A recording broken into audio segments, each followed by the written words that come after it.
3 మాటలు మనం అందులో నేర్చుకున్నాం. ఈరోజు దేవుని యొక్క వాక్యంలో ఒక శ్రేష్టమైన ఒక భక్తుడి గురించి మనం నేర్చుకోబోతున్నాం.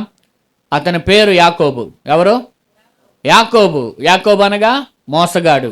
యాకోబు అయిన వ్యక్తి ఇశ్రాయేలుడిగా మార్చబడిన చరిత్ర.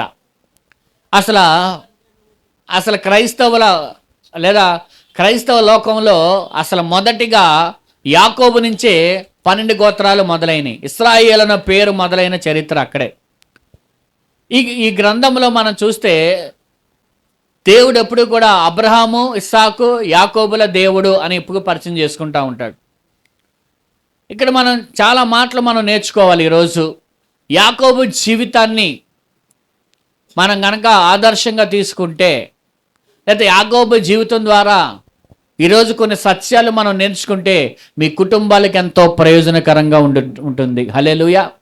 మోసగాడని యాకోబు ఇశ్రాయేలు అనగా దేవునితో పోరాడి గెలిచిన వాడుగా చరిత్రకు ఎక్కిన సందర్భం.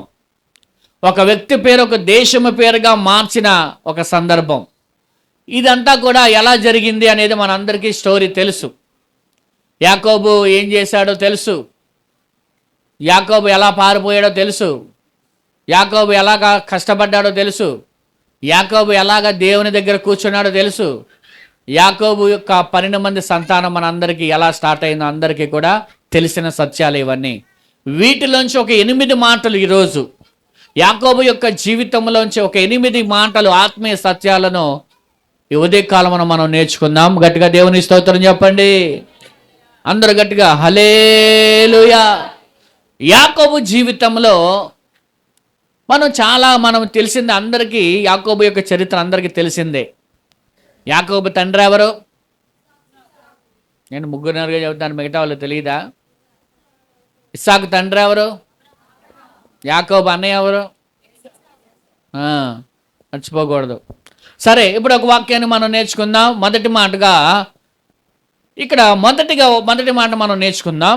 దేవుని ఆశీర్వాదాలు ఎప్పుడూ కూడా మానవ ప్రయత్నాలు, మానవ సామర్థ్యము, మానవ మోసాల ద్వారా పొందుకోలేం. మొదటి మాట చెప్పండి. దేవుని యొక్క ఆశీర్వాదాలు కానీ, దేవుని యొక్క వాగ్దానాలు కానీ మన జీవితాల్లో మనిషి యొక్క మోసము ద్వారా కానీ, మనిషి యొక్క స్వార్థము ద్వారా కానీ, మనిషి యొక్క సామర్థ్యం ద్వారా కానీ, మనిషి యొక్క జ్ఞానం ద్వారా మాత్రం పొందుకోలేం. అవునా కాదా? చెప్పండి. ఆలోచిస్తున్నారేంటి? అవునా కాదా? ఇప్పుడు యాకోబుకు అర్థం కాని విషయం ఏంటి? యాకోబుకు వాగ్దానం ఉంది. చిన్నప్పుడే యాకోబు వాళ్ళ అన్నయ్య కాలు పట్టుకొని వచ్చాడంట, మడువును పట్టుకొని. అప్పుడే దేవుడు చెప్పాడు యాకోబు నేను దీవిస్తానని వాళ్ళ అమ్మతో. అయితే యాకోబు ఏం చేశాడు? యాకోబు దేవుని ఆశీర్వాదాన్ని కోరుకున్నాడు, కానీ దానిని ఎలాగా అబద్ధాల ద్వారా, మోసాల ద్వారా సాధించాలని చూశాడు కదా? అవునా కాదా? ఇప్పుడు దేవుడు వాగ్దానం చేసిన మాట వాస్తవమే. యాకోబుకి, ఏశావునికి కావాలా దేవుడు వాగ్దానం యాకోబుకే ఇచ్చాడు. సరే, ఇచ్చిన మాట వాస్తవమే, కానీ దాన్ని ఎలా పొందుకోవాలని ట్రై చేశాడు, ప్రయత్నాలు చేశాడంటే మోసము ద్వారాగా, అబద్ధాల ద్వారాగా పొందుకోవాలని ప్రయత్నాలు చేశాడు. తెలివితేటల ద్వారాగా కదా? జ్యేష్ఠత్వం దగ్గర కూడా తెలివితేటలు చూపించాడు. వాళ్ళ నాన్న దగ్గర మోసం చేశాడు. ఇలాగా దేవుని ఆశీర్వాదాలను పొందుకోవాలని యాకోబు చాలానే కష్టపడ్డాడు. కానీ జరిగింది ఏంటో తెలుసా? ఆ కష్టానికి ప్రతిఫలం ఏంటో తెలుసా? ఆ మోసానికి ప్రతిఫలం ఏంటో తెలుసా? ఇంటి నుంచి పారిపోవలసిన పరిస్థితి ఏర్పడింది. ఇంటికి దూరం అయిపోవాల్సిన పరిస్థితులు ఏర్పడినాయి. తల్లికి తండ్రికి దూరం అయిపోవాల్సిన పరిస్థితులు ఏర్పడినాయి.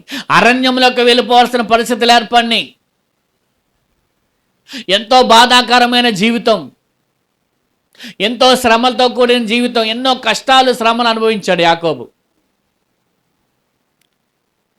ఎప్పుడు కూడా గుర్తుపెట్టుకోండి, దేవుని ఆశీర్వాదం అనేది మనిషి యొక్క జ్ఞానం ద్వారా కానీ, మనిషి యొక్క సామర్థ్యం ద్వారా కానీ, మనిషి యొక్క మోసము ద్వారా కానీ రాదు అన్నటికీ కూడా, లేదా అబద్ధాల ద్వారా కానీ రాదు. యాకోబు మనకి ఉదాహరణ. మోసం చేశాడు, అది చేశాడు, ఇన్ని చేసినా కూడా దేవుని ఆశీర్వాదాన్ని పొందుకోగలిగాడా? చెప్పండి. పొందుకోలేకపోయాడు. దేవుడు మనకి ఏది ఇవ్వాలనుకున్నా, ఏది ఇవ్వాలనున్నా, పాపములో ఉన్నప్పుడు, మోసంలో ఉన్నప్పుడు, లేదా మన సొంత ప్రయత్నాలు చేసినప్పుడు దేవుడు ఇవ్వడు. గుర్తుపెట్టుకోండి. అలా ఎన్నటికీ దేవుని దగ్గర పొందుకోలేం. దేవుని దగ్గర ఒక ఆశీర్వాదమైన, ఒక వాగ్దానమైన మనం పొందుకోవాలి అంటే పరిశుద్ధత, యథార్థత, నమ్మకత్వము, ఈ మూడిటి ద్వారానే పొందుకోగలుగుతాడు. గట్టిగా స్తోత్రం చెప్పండి నమ్మేవారు. హల్లెలూయా. ఏం జరగలాగా? పరిశుద్ధత, యథార్థత, నమ్మకత్వం, ఈ మూడు ఉండాలి. ఈ మూడు లేకపోతే దేవుడు అలా ఆశీర్వదిస్తాడు మనల్ని? అవునా కదా? అంతేగాని మన సామర్థ్యం ద్వారా, మన జ్ఞానం ద్వారాగా అయిపోవాలంటే అయిద్దా? ఎంత ప్రయత్నించినా అది అవదు. ప్రయాస వ్యర్థమైపోతుంది. కొంతమంది ప్రయాస పడతారు, కానీ ప్రభు లేకుండా ప్రయాస వ్యర్థమే. నువ్వు ఎంత ప్రయాసపడినా. అందుకే యెహోవా ఇల్లు కట్టించని ఎడల కట్టువా అని ప్రయాస. నువ్వు ఎంత ప్రయాసపడినా ఏదో రకంగా వెళ్ళిపోతుంది. అదే దేవుని కృప ఉంటే, దేవుని యందు భయభక్తులు కలిగిన వారికి వారి కష్టార్జితం ఏమైద్దంట?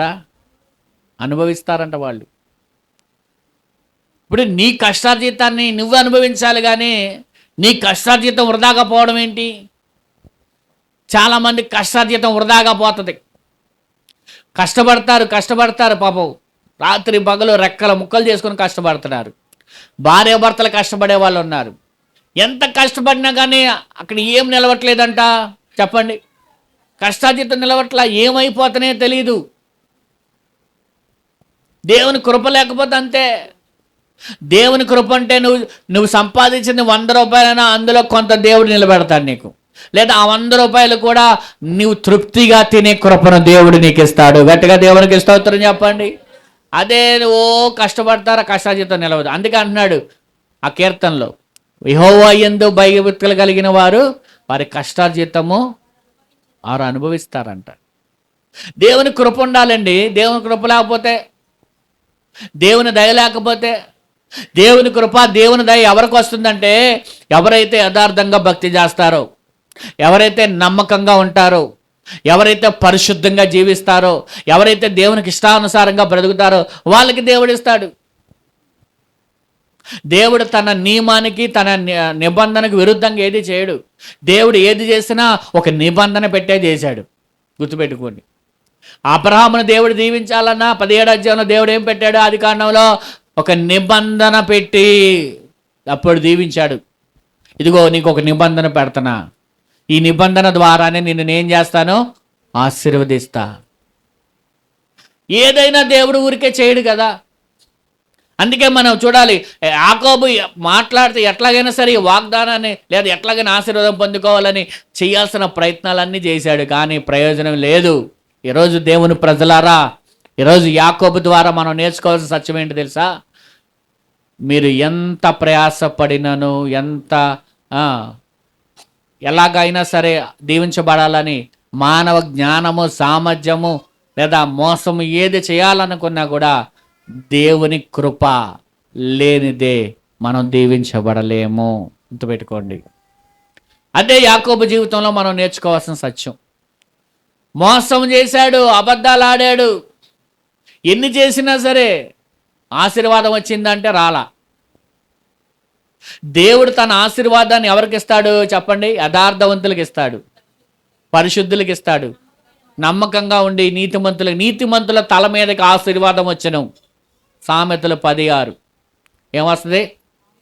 నీతిమంతుల తల మీదకి వచ్చింది. మరి దేవుడు ఇస్తాడు. ఎందుకంటే దేవుడు తన పిల్లలు బాధపడితే ఆయన చూడలేడు కదా. ఇందాక మనం నేర్చుకున్నాం కదా, దేవుడు వారికి ఇస్తాడు. కానీ మనం పాపంలో ఉంటే ఇస్తాడా? ఇవ్వడు. కాబట్టి రెండో మాట మనం నేర్చుకుందాం. మనం ఏది విత్తుతామో అదే కోసుకుంటాం. గలతీ 6:7 మనకు తెలుసు. మోసపోకుడి దేవుడు, నువ్వు ఏది కొత్తావో. ఇప్పుడు యాకోబు ఏం చేశాడు? తన తండ్రిని చెప్పండి మోసం చేశాడా లేదా? చేశాడు. వాళ్ళ తండ్రి దగ్గరికి వెళ్ళి అన్నలాగా వేషం వేసుకొని వెళ్ళాడు. వెళ్ళిన తర్వాత మాట ఏమో చెప్పండి యాకోబుది, శరీరం ఏమో ఏసావుది. వాళ్ళ అన్నయ్యలాగా ఏం చేసుకున్నాడు, వాళ్ళ అమ్మ మంచి ప్లాన్ ఇచ్చి పంపించింది. ఒక గొర్రె బొచ్చు ఏం చేసుకున్నాడు, అతికించుకొని వెళ్ళాడు.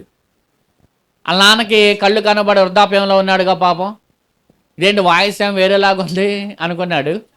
కానీ తడివితే ఎందుకని, ఏశావు ఏమో రోమాలు కలిగిన వాడుగా ఉన్నాడు, యాకోబుకేమో లేవు.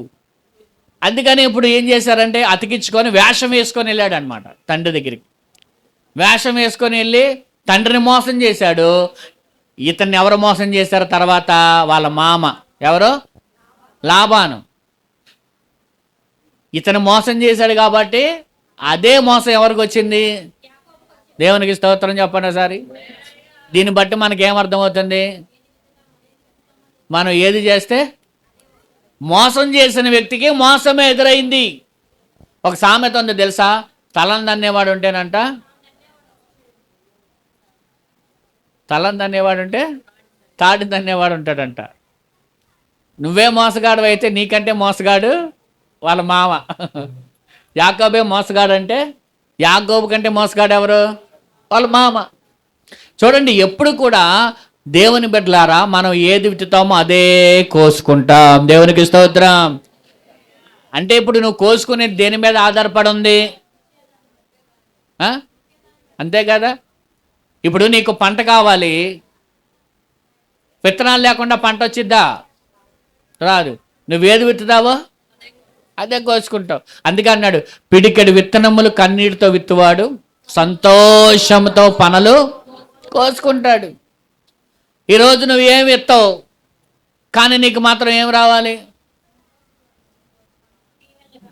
కావాలి. ఎలాగొస్తుంది? ఈరోజు నువ్వు మేలు చేయవు, కానీ నువ్వేం కోరుకుంటావు, మేలు కోరుకుంటావు.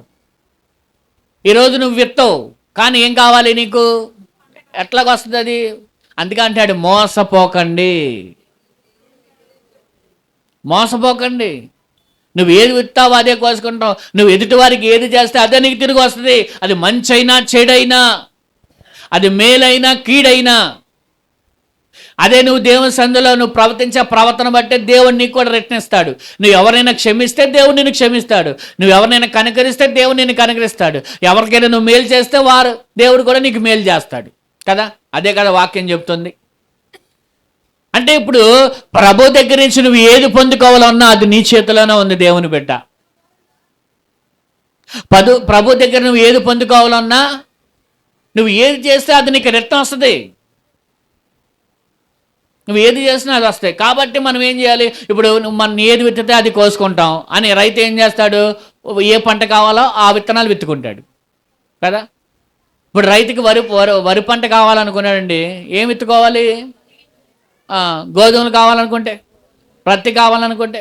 ఇప్పుడు ప్రభు దగ్గర నీకేం కావాలి, ప్రభు దగ్గర మీకేం కావాలి, ఏం పొందుకోవాలనుకుంటే మీరు దాన్ని మొదటగా చెయ్యండి, మొదట చెయ్యండి. అప్పుడు దేవుడు ఏం చేస్తాడు మీకు, అది ఒక రోజున దేవుడు మళ్ళీ అది మీకు ఇవ్వబోతున్నాడు. దేవునికి స్తోత్రం. అలాగే ప్రభునందు మనం ఏది చేసినా అది మరలా తిరిగి దేవుడికి రిటర్న్ ఇస్తాడు కదా. ఒక్క గ్లాసు మంచిలు ఇచ్చినా, ఈరోజు కొంతమంది బిడ్డలు చక్కగా వాళ్ళు ప్రాముఖ్యత సిద్ధపరిచారు. ఈరోజు దేవుడు వాళ్ళకి ఇస్తాడే కూడా, మరి అది మీరు కూడా పొందుకోవాలా లేదా? మాకు వద్దనుకుంటే వదిలేయండి, కావాలనుకుంటే దేవునికి స్తోత్రం. హల్లెలూయా. మనం ఏది విత్తుతామో అదే కోసుకుంటాం. యాకోబు జీవితంలో అదే జరిగింది. తన నాన్నని తండ్రిని మోసం చేశాడు, మామ వచ్చి అల్లుని మోసం చేశాడు. ఒకవేళ మనం ఎవరినైనా మోసం చేసే వ్యక్తిగా ఉంటే, ఒకవేళ మనం ఎవరికైనా కీడు చేసే వ్యక్తిగా ఉంటే, ఒకవేళ మనం ఎవరైనా బాధించే వ్యక్తిగా ఉంటే, అవన్నీ నీ జీవితంలో మళ్ళీ ఎదురవుతాయి. లోకంలో వాళ్ళు అంటారు కర్మ ఎవరిని వదిలిపెట్టదంట, తిరిగి వాళ్ళకి రిటర్న్ గిఫ్ట్. అలాగా ఏమండి, ఏది చేస్తే అది తిరిగి మనకు వస్తుంది. మూడవ మాట చూడండి, మూడవ మాట బేతేలు అనుభవం. ఆదికాండం 28వ అధ్యాయము 10వ వచనం నుంచి 13 వచనాలు.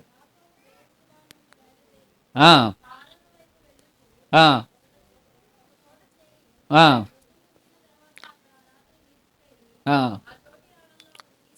ఆ, ఆ. పాపం పడుకున్నాడు ఒక్కడే, పాపం అరణ్యంలో చీకట్లో ఒక్కడే పడుకున్నాడంట పాపం. కలగన్నాడంట. ఆ, ఆ. చూడండి, కలలో దేవుడు ఏం చేస్తున్నాడు? కలలో ఏం చేశాడు దేవుడు? చేడా యాకోబు కూడా అదే. యేసుబాబుకు కూడా దేవుడు కల్లో కనబడ్డాడు. ఏం చేశాడంటే కల్లో దేవుడు దర్శనమిచ్చాడు. ఆ నిచ్చిన దర్శనాన్ని చూపించాడు. ఆ తర్వాత కిందకి వెళ్తే దేవుడు ఏమంటున్నాడంటే ఒక వాగ్దానము కూడా దేవుడు చేశాడు. దేవునికి స్తోత్రం కలుగును గాక. ఇక్కడ ఒక మాట చూడండి. దేవుడు ఇక్కడ చాలా శ్రేష్టమైన మాట వినండి. ఇష్టమైన తల్లి దూరం అయిపోయింది, తండ్రి దూరం అయిపోయాడు, కుటుంబం నుంచి బయటకు వచ్చేసాడు, చీకటిలో ఉన్నాడు, అరణ్యంలో ఉన్నాడు, ఒంటరిగా ఉన్నాడు.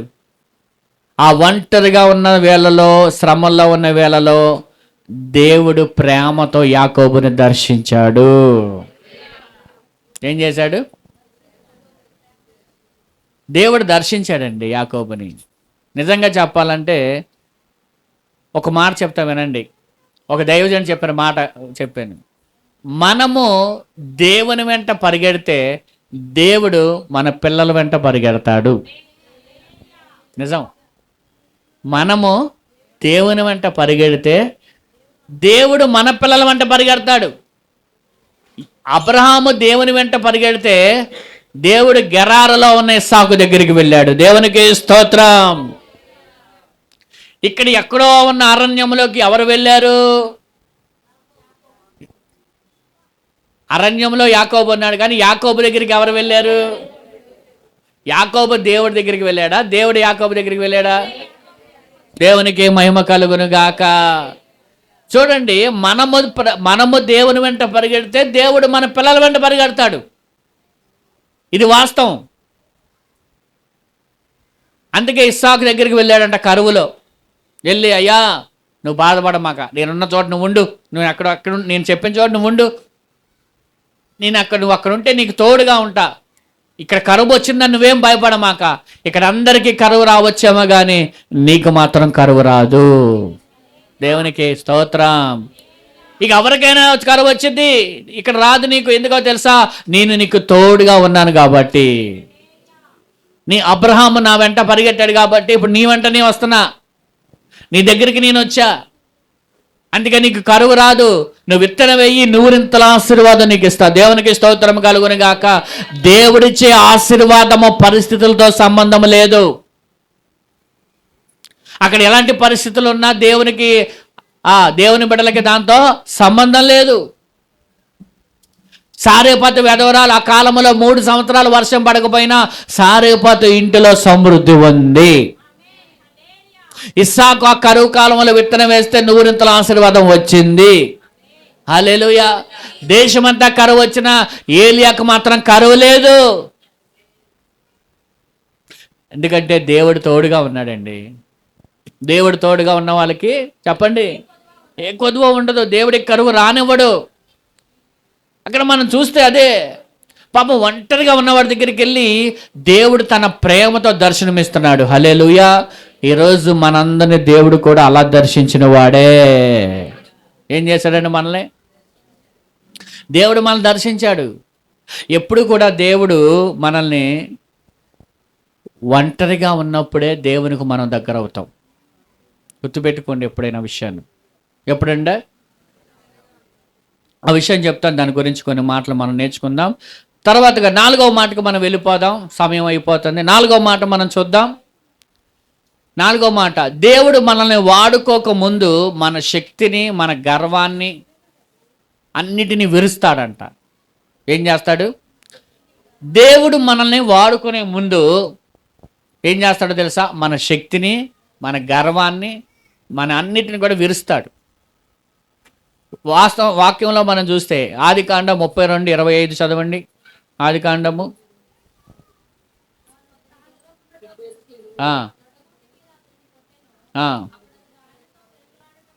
ఆ. చూడండి, యాకోబు ఎక్కోబు రేవు దగ్గర దేవుడు ఏం చేశాడంట? తొడగూటుని కొట్టాడు. ఈ తొడ, ఈ గూడు, ఇది మనిషికి చాలా బలం, ఆధారం, నడవడానికి ఎక్కువ ఆధారం ఏంటి? దాన్ని ఏం చేశాడు? కొట్టాడు. యాకోబు తన సొంత బలాన్ని కోల్పోయాడు. యాకోబు అక్కడ మనం చూస్తే వారి భార్యలు కూడా వెళ్ళిపోయారు, తన ఆస్తి ఎదరికెళ్ళిపోయింది, తన పిల్లలు, తన మంద అంతా వెళ్ళిపోయింది, ఒక్కడ మాత్రమే మిగిలి ఉన్నాడు. అప్పుడే దేవుడు ఏం చేశాడంటే, విరిచి దేవుడు యాకోబుని ఆ రాత్రి దర్శించాడు. దేవునికి స్తోత్రం చెప్పండి. దేవుడు ఎప్పుడు కూడా ఆయన చేసే పని ఏంటో తెలుసా? మన బలాన్ని, మన గర్వాన్ని, మన ధనాన్ని అన్నిటినీ విరిచి అప్పుడు దేవుడు మనల్ని వాడుకుంటాడు. గుర్తుపెట్టుకోండి. యాకోబు జీవితంలో అదే చేశాడు. ఎప్పుడు కూడా దేవుడు వాడుకునే ముందు మన అనేది, నా అనేది ఉండకూడదు. దేవుని దగ్గర అంతా కూడా దేవుడై ఉండాలి. అప్పుడే దేవుడు మనల్ని వాడుకోవడానికి సిద్ధంగా ఉంటాడు. దేవుని కొరకు వాడబడే పాత్రగా ఉన్నప్పుడు మనం ఏది చేసినా మన బలము, మన జ్ఞానము, మన సామర్థ్యం కనబడకూడదు దేవుని దగ్గర. అందుకే అంటాడు పౌలు, ఏమంటాడు తెలుసా? నేనేమై ఉన్నానో అది దేవుని కృప వలన మాత్రం, నేను ఏం చేసినా అది దేవుని యొక్క, చెప్పండి, కృప వలన మాత్రమే. ఏదైనా ఆయన కృప తప్ప మరేమీ లేదంటాడు. కానీ పౌలు జ్ఞానం ఎలాంటి జ్ఞానం కలిగిన వాడైనా?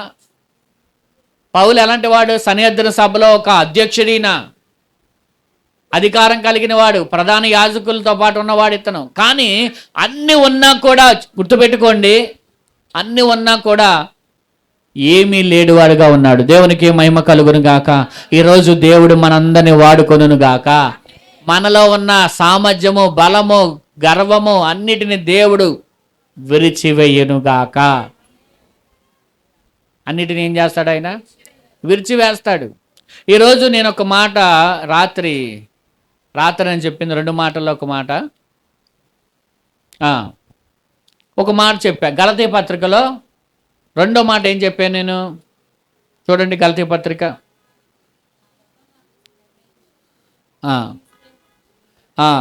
నా గతం నన్ను నిర్ణయించదు, క్రీస్తే నిర్ణయిస్తాడు. అది ఎన్నో వచనం అంటే 20వ వచనం, 2:20 ఉంది కదా, గలతీ పత్రిక 2:20.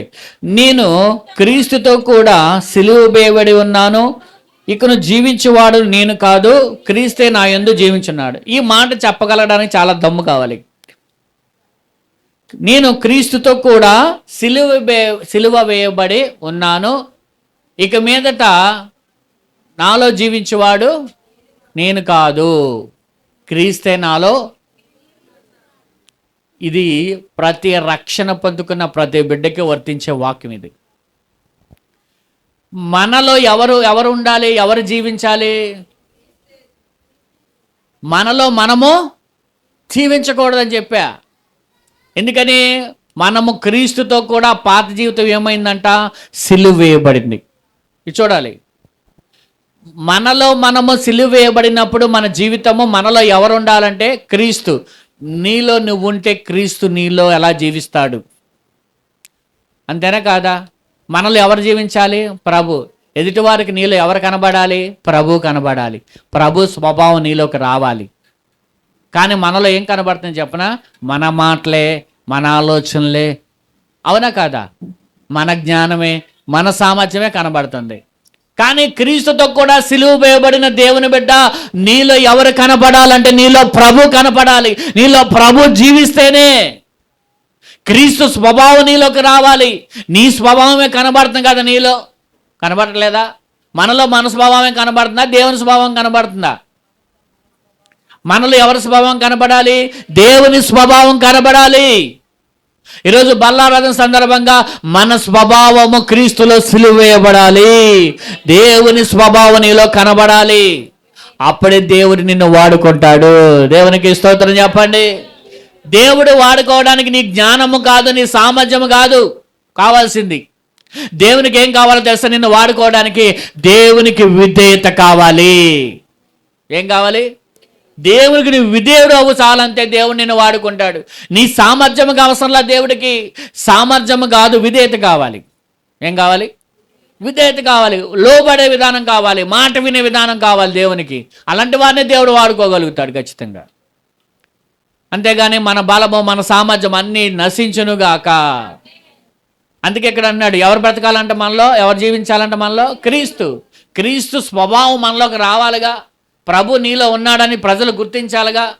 ఇప్పుడు చెప్పండి, ఎవరైనా చెప్పగలరా ప్రభు నాలో ఉన్నాడు, నేను ప్రభు స్వభావాన్ని కలిగి ఉన్నానని చెప్పగలమంటే ఎవ్వరు చెప్పలేరు. అంటే మనలో ఎక్కువ ఏది నడుస్తుంది, ఏ స్వభావం నడుస్తుంది, ఎక్కువగా ఏ స్వభావం కనబడుతుంది మనలో, ఎక్కువగా మనం ఎవరిలాగా ఉంటున్నాం? మనం ఒక మాట గుర్తుపెట్టుకోండి, ఇక మీదట జీవించి నేను కాదు, నేను క్రీస్తు కొరకే జీవిస్తున్నాను అంటాడు పౌలు. రక్తములో కడగొడిన ప్రతి వారు కూడా, ఈ మాట చాలామంది ఆచరణలో పెట్టలేకపోతున్నారు ఈ దినాల్లో. ఇది ఆచరించడం కూడా చాలా కష్టం. ఎందుకంటే ప్రతిరోజు మనం ఏం చేసుకోవాలి? స్వభావాన్ని, మన స్వభావాన్ని మార్చుకుంటూ క్రీస్తు స్వభావంలోకి వెళ్ళాలి. అలా వెళ్తేనే జీవితం, క్రైస్తవ జీవితం, లేకపోతే లేదు. తర్వాత మాట, సమయం అయిపోయింది, తర్వాత చెప్తాను. 5వ మాటగా, నిజమైన మార్పు అనేది పాపపు ఒక ఒప్పుకోలు వల్లనే వస్తుంది ఒక మనిషిలో. ఎలా వస్తుంది? 32:27 ఆదికాండం. ఆయన నీ పేరే అడిగినప్పుడు యాకోబు అని చెప్పాడంట. ఏం చెప్పాడు? వాళ్ళ నాన్న అడిగినప్పుడు ఏం చెప్పాడు? దేవుడు అడిగినప్పుడు ఏం చెప్పాడు? ఒప్పుకున్నాడు. తన పాపం యొక్క స్థితిని ఒప్పుకున్నాడు. చాలామంది దినాల్లో ఒప్పుకోవట్లా చేసిన పాపాలను, చేసిన తప్పులు, చేసిన పాపాలు ఏమవట్లా? ఒప్పుకోవట్లా. ఒప్పుకోకపోతే అతిక్రమములు ఒప్పుకొని విడిచిపెట్టిన వాడే వర్ధిల్లుతాడన్న వాక్యం. ఏమండి, చాలామంది ఏం చేయట్లా? పాపాలను ఒప్పుకోవట్లా. యాకోబు అన్నాడు, అయ్యా తండ్రి నేను మోసగాడిని. చెప్పండి, ఏమన్నాడు? తన స్థితిని ప్రభు దగ్గర ఒప్పుకున్నాడు, తను చేసిన మోసాన్ని ఒప్పుకున్నాడు, తను చేసిన తప్పులను ఒప్పుకున్నాడు. అలాగా ప్రభు దగ్గర ఒప్పుకొని ఎవరైతే విడిచిపెడతారో వారు మాత్రమే వర్ధిల్లుతారని దేవుని వాక్యం మాట్లాడుతుంది. దేవుని స్తోత్రం చెప్పాలి అందరూ కూడా. తర్వాత 6వదిగా మనం చూస్తే నూతనమైన నామకరణం చేశాడు దేవుడు. 32:28 ఏం చేశాడంట?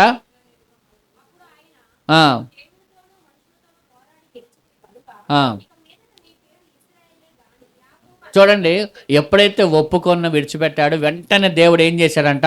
ఒక నూతనమైన పేరుని పెట్టాడు. దేవునికి స్తోత్రం చెప్పండి. ఒక నూతనమైన పేరు, ఒక నూతనమైన ఇంకేమన్నా దేవుడు ఒక నూతనమైన స్వభావాన్ని ఇచ్చాడు, ఒక నూతనమైన పేరు, ఒక నూతనమైన వస్త్రము, ఒక నూతనమైన ఇంకోటి ఏదో దేవుడు ఇస్తాడు. ఏంటంటే ఒక నూతనమైన కార్యాలను కూడా ప్రభు మన పక్షంగా చేస్తాడు. హల్లెలూయా.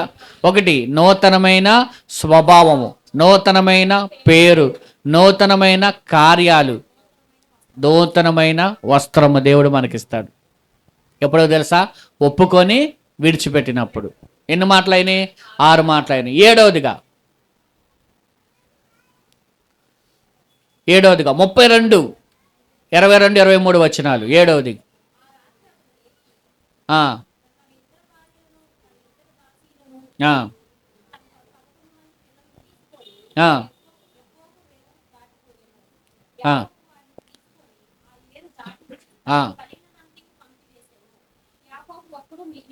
ఎవరు మిగిలిపోయారంట? ఒంటరితనములో దేవునితో మంచి సహవాసం దొరుకుతుంది. చూడండి, భార్యలు వెళ్ళిపోయారు, ఆస్తులు వెళ్ళిపోయినాయి, అన్నీ వెళ్ళిపోయినాయి. ఎవరు మాత్రం మిగిలిపోయారంట? ఒక్కడే మిగిలిపోయాడు ఆ రాత్రి. ఎప్పుడైతే ఆ రాత్రి ఒక్కడే మిగిలిపోయాడో దేవుని దర్శనం పొందుకున్నాడు యాకోబు. గట్టిగా దేవుని స్తోత్రం చెప్పండి. ఒక్కడే ఏం చేశాడంట? దేవుని యొక్క దర్శనాన్ని పొందుకున్నాడు. నిజంగా చెప్పాలంటే ఎప్పుడు దేవుడు అనేక జన్మల మధ్య నీతో మాట్లాడు. కొన్నిసార్లు దేవుడు నీతో మాట్లాడడానికి నిన్ను అందరూ ఉన్న ఒంటరిగా చేస్తాడు. గుర్తుపెట్టుకోండి. చూడండి, హోషియా గ్రంథము 2:14 చూడండి. హోషియా గ్రంథము 2:14. హోషియా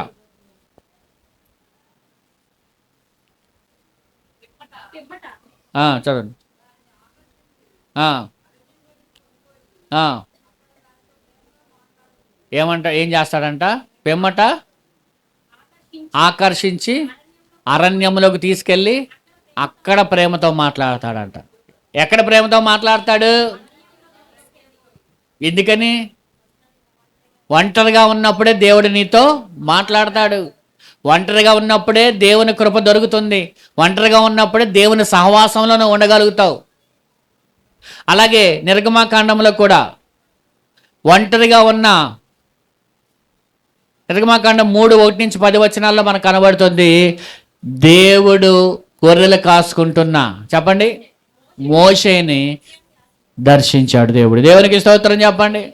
ఒక కొండ మీద, హోరేబు కొండ మీద ఒంటరిగా ఉన్నప్పుడు దేవుడు మండుచున్న అగ్ని పొదలోంచి మాట్లాడుతున్నాడు. ఎవరితో? మోషేతో. అలాగే ఏలియాతో ఒంటరిగా ఉన్నప్పుడు ఏలియాతో కూడా దేవుడు మాట్లాడుతూ ఉన్నాడు. గుర్తుపెట్టుకోండి, ఏదైనా సరే దేవుడు మనతో మాట్లాడాలి అనుకుంటే దేవుడు మనల్ని అన్ని ఒంటరిగా చేస్తాడు. కొన్ని సందర్భాల్లో ఎందుకో తెలుసా, అందరూ ఉంటే నువ్వు మాట్లాడడం కుదరదు. నీతో దేవుడు ప్రేమగా మాట్లాడాలంటే నిన్ను ఒంటరిగా చేయాలి. కొన్ని సందర్భాల్లో నువ్వు ఒంటరిగా ఉన్నప్పుడు బాధపడమాక. అందరూ ఒంటరిగా ఉన్నప్పుడు నువ్వు అర్థం చేసుకోవాల్సిన విషయం ఏంటో తెలుసా, దేవుడు నీతో మాట్లాడడానికే. హల్లెలూయా. దేవుడు నీతో మాట్లాడడానికి. అందుకే అన్నాడు ప్రేమగా మాట్లాడతాడంట. ఎక్కడ తీసుకెళ్ళి? అరణ్యములోకి తీసుకెళ్ళి ప్రేమగా మాట్లాడు.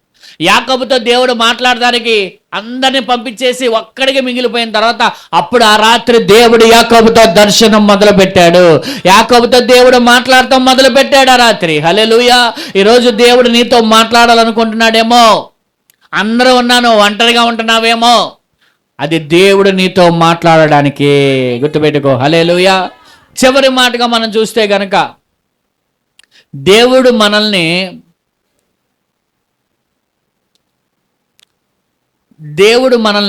ఎప్పుడైతే మారుస్తాడో, ఎప్పుడైతే తన బిడ్డలుగా మనం చేసుకుంటాడో, శత్రువులను కూడా మిత్రులుగా చేస్తాడు. చివరి మాటగా ఆదికాండం 33:4 అక్కడ తన అన్న ఎవరు?